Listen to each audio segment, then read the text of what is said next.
ये कहानी है एक गरीब धोबी की, जो एक छोटे से गांव में अपना धोबीगिरी का काम किया करता था। धोबी के घर के हालात दिन ब दिन बिगड़ते जा रहे थे।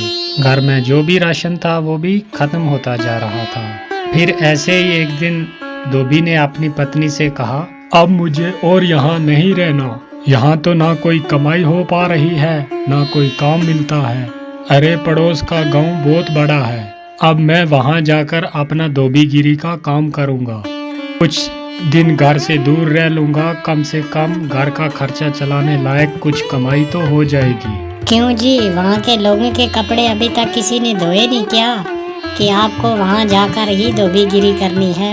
अरे अपनी जन्मभूमि में रहकर दो सिक्के कमाए नहीं जाते तुमसे, कि चले पराए गांव कमाने के लिए।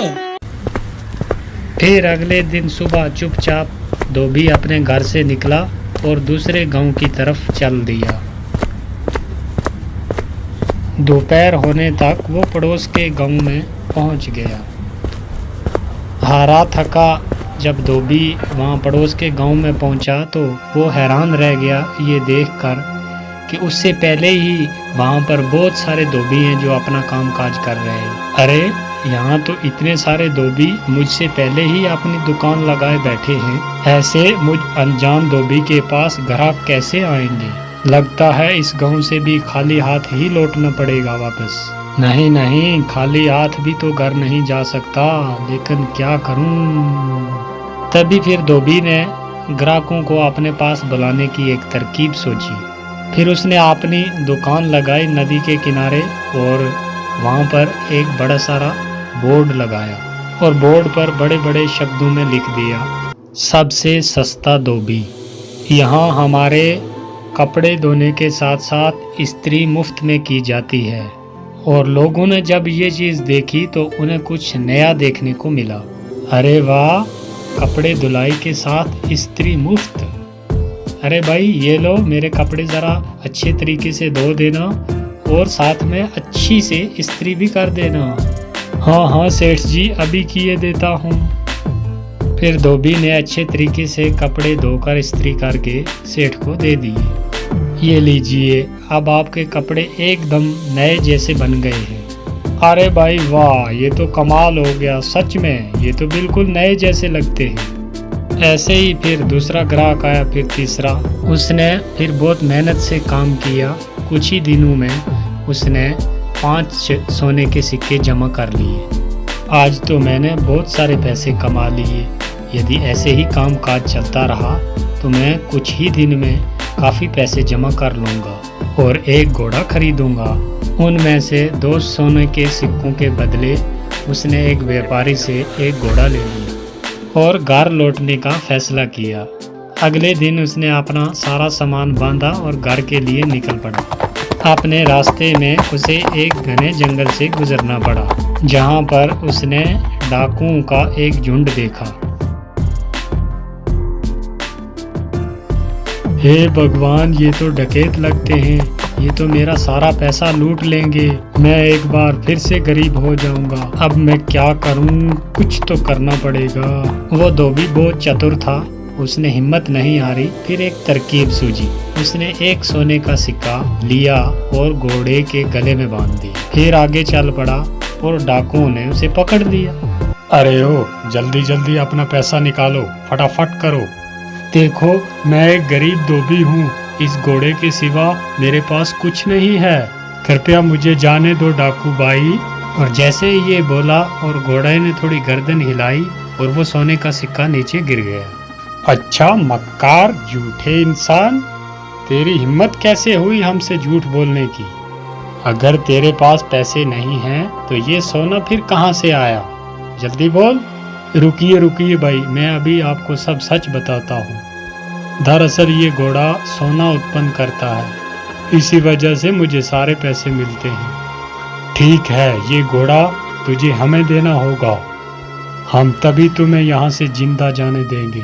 नहीं नहीं, बिल्कुल नहीं, अगर मैं ये घोड़ा तुम्हें दे दूंगा तो मेरे पास तो कुछ भी नहीं बचेगा।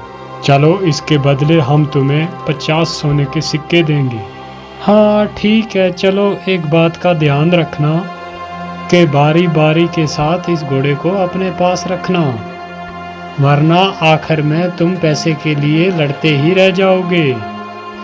धोबी ने घोड़ा बेच दिया और अपने घर की तरफ चल पड़ा और वो बहुत खुश था कि उसे सोने के काफ़ी सिक्के मिल गए और उन पैसों से उसने अपने गांव में थोड़ी सी ज़मीन खरीदी। और इसी बीच वो डकैत भी उस घोड़े को लेकर अपने अड्डे पे पहुंच गए।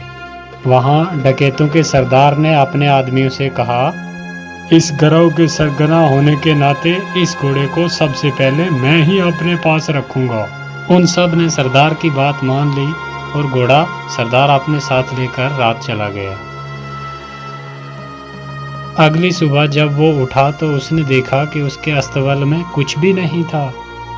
उसने पूरा अस्तबल सही से देखा, वहां कुछ भी नजर न आया और वो जान गया कि उस धोबी ने उसको बेवकूफ़ बना दिया। इस बीच एक और डकैत वहां पर आया। सरदार, आपको सोना मिला, हमें भी ज़रा बताइए कि घोड़े ने कितना सोना उत्पन्न किया, कितने सिक्के मिले आपको? तुम खुद ही पता लगा लोगे जब ये घोड़ा आज रात तुम्हारे पास रहेगा, ठीक है? और सरदार ने किसी से कुछ नहीं कहा क्योंकि वो किसी के सामने बेवकूफ़ नहीं बनना चाहता था। फिर एक एक करके सभी डकैतों ने घोड़े को अपने पास रखा, पर उसमें से किसी को कुछ भी नहीं मिला और वो सब समझ गए कि उन्हें उस धोबी ने बेवकूफ़ बनाया है। अरे दोस्तों, उस धोबी ने हमें बेवकूफ़ बनाया है, अब हम उसे सबक सिखाएंगे। सरदार, उसने ये साधारण सा घोड़ा हमें 50 सोने के सिक्कों के बदले दिया है, बहुत बड़ा धोखा हो गया। हम उससे अपना पैसा वापस लेंगे सारा और हमें धोखा देने की जरूरत की सजा देंगे उसको। हाँ, चलो चलो। फिर वो सब उस धोबी की घर की तरफ निकल पड़े और धोबी ने उन सब को अपने घर की तरफ आते हुए देख लिया। फिर धोबी अपने घर गया जल्दी जल्दी और अपनी पत्नी से बोला, मेरी बात ध्यान से सुनो, अभी डकैतों का झुंड एक यहाँ पर आएगा।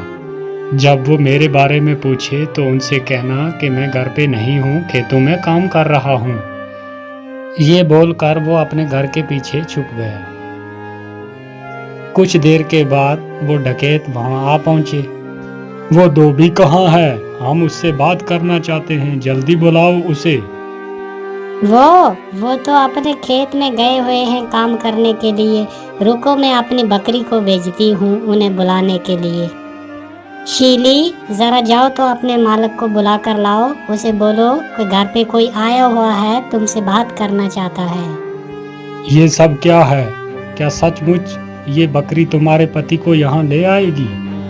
जरूर, ये हर बात समझती है। मुझे जब भी बुलावा भेजना होता है तो मैं इसे ही भेजती हूँ और ये फौरन बुला कर ले आती है। डकैत धोबी की पत्नी से बात कर रहे थे, तभी वहाँ पर धोबी आन पहुँचा। ओह डकैत भाई, आप आए हैं। मेरी बकरी ने मुझे बताया कि आप मुझसे कोई बात करना चाहते हैं। हमें तुम्हारे इस घोड़े से कुछ नहीं मिला, तुमने हमें धोखा दिया। हमने तुम्हें इसके बदले 50 सोने के सिक्के दिए थे। अरे भाई, ये कैसी बात कर रहे हो? लगता है आपको कोई गलतफहमी हुई है। आज जो कुछ भी मेरे पास है सब इस घोड़े की बदौलत ही है। अच्छा चलो ठीक है, हम एक बार आप पर फिर विश्वास कर लेते हैं, पर उसके बदले तुम्हें ये बकरी हमें बेचनी होगी। अरे नहीं, बिल्कुल नहीं, मैं इस बकरी को तुम्हें बिल्कुल नहीं बेच सकता।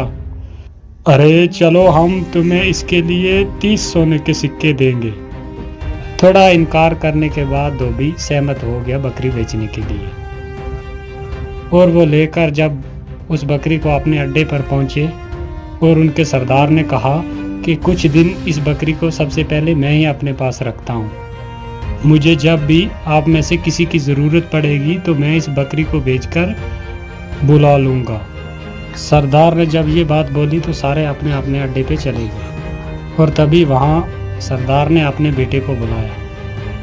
बेटा साहब, मैं काम पे जा रहा हूँ, अगर मेरी ज़रूरत पड़ी तो इस बकरी को भेज देना, मुझे ये बुलाकर ले आएगी। ठीक है पिताजी, जैसे आप बोले।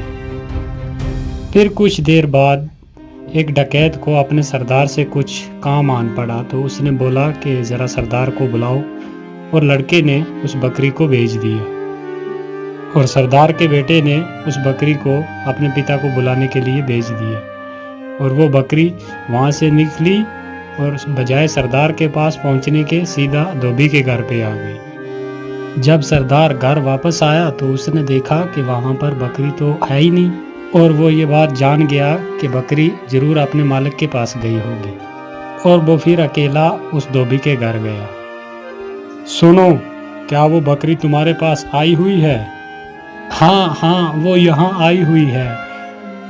मेरे ख्याल से उसे जरूर मेरी याद आ रही होगी, तो मैं समझता हूँ कि कुछ दिन बाद ये आपको अपना मालिक स्वीकार कर लेगी। आप उसे थोड़ा सा समय दीजिए, अंत में ये आपको ही अपना मालिक मानेगी। सरदार उस बकरी को वापस ले गया और अगले दिन अपने एक साथी को दे दी और साथी के साथ भी वही हुआ जो सरदार के साथ हुआ। वो बकरी भागी वहाँ से और सीधी धोबी के घर आ गई और सब ने जान लिया कि उस धोबी ने एक बार उन सब को बेवकूफ़ बनाया है। इस बार हम बेवकूफ़ नहीं बनेंगे, इस बार मैं इस धोबी को सबक सिखाऊंगा अच्छे से। इस बार सारे डकैत जो थे वो फिर धोबी के घर पहुंचे और उन्होंने धोबी की एक ना मानी और उसे एक बोरे में बंद किया और लेकर चल दिए उसे सबक सिखाने के लिए। धोबी चुपचाप बोरे में पड़ा रहा।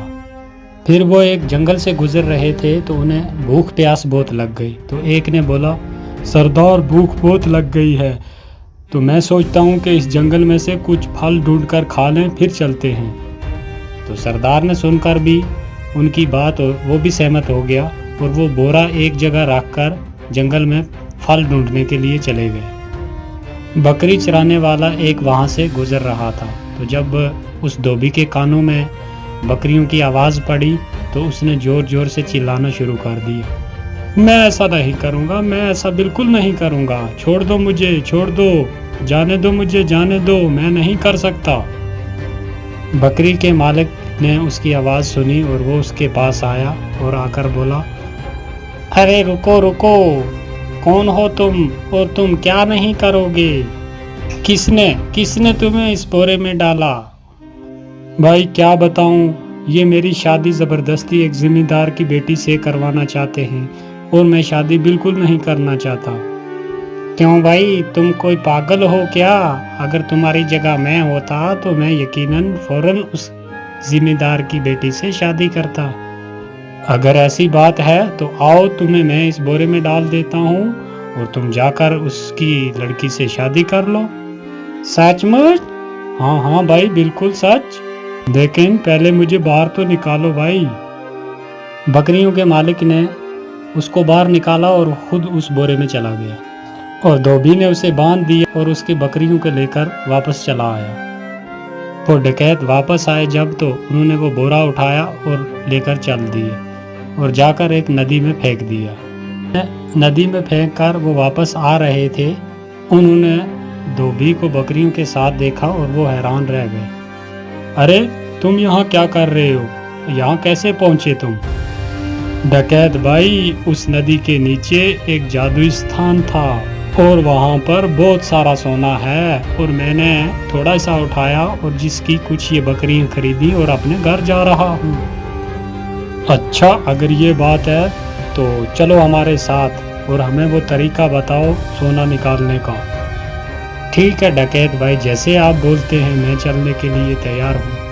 फिर वो जब नदी के पास पहुँचे तो उस धोबी ने उनसे कहा, देखो भाई, गलती कोई भी मत करना। एक आदमी इसमें छलांग लगाएगा, जब वो हाथ हिलाएगा तो उसके बाद दूसरा, फिर तीसरा, ऐसे तुम सब जाना और एक बार सारा सोना इकट्ठा करके लेके बाहर आ जाना। फिर उन्होंने ऐसा ही किया, बारी बारी से एक एक नदी में कूदा और सब के सब डूबते मर गए और वो धोबी अपने घर आराम से रहने लगे। और एक बार फिर धोबी ने अपनी चतुराई से अपनी जान बचा ली। Thanks for watching. Please like and subscribe my channel.